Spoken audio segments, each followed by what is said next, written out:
The problem I'm going to address in my presentation is how we, as teachers, are going to understand our students so they can learn more efficiently. One question I have for you is, do you think you know everything about how to teach your students effectively in their current stage of development? My solution to this problem is Piaget's theory of cognitive development, which lays out each stage of a child's life up until age 11 plus. Piaget's theory of development has 4 stages: sensory motor, pre-operational, concrete operational, and formal operational. The sensory motor stage is defined as Piaget's stage of cognitive development during which infants use their sensory capabilities and motor skills to learn about the surrounding world. The pre-operational stage is defined as Piaget's stage of cognitive development during which children can start to use language to explore and understand their words.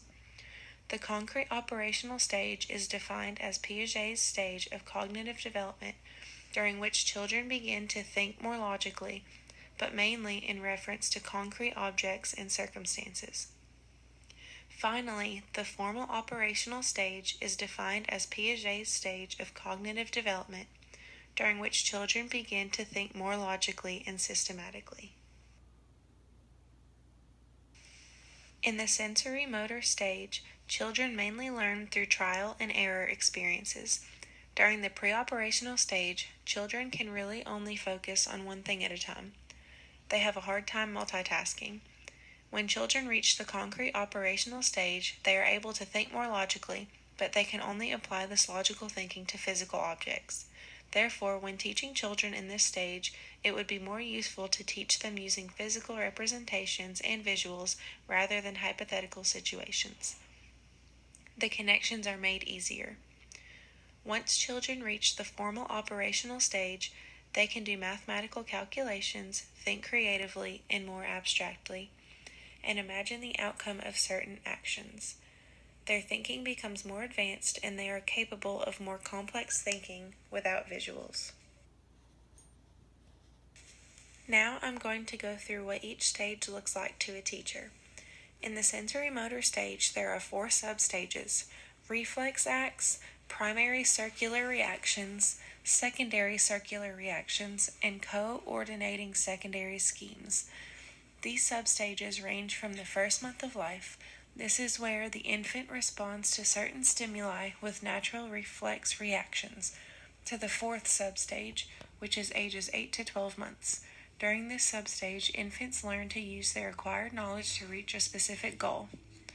During the pre-operational stage, children often participate in parallel play, which means they play alongside one another but never actually interact with other children.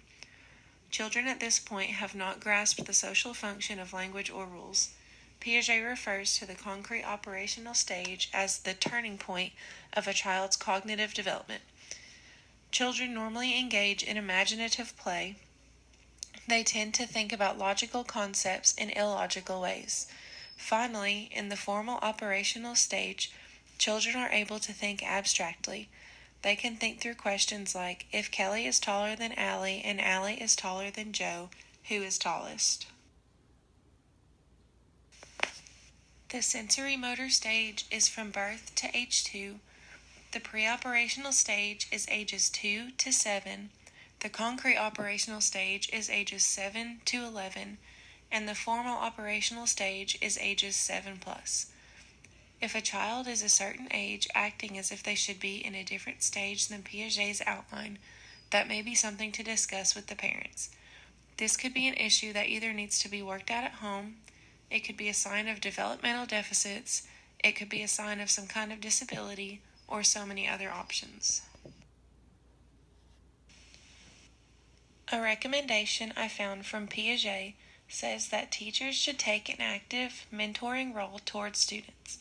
Instead of pushing information at students while they sit and listen passively, share the learning experience and encourage students to be active and engaged.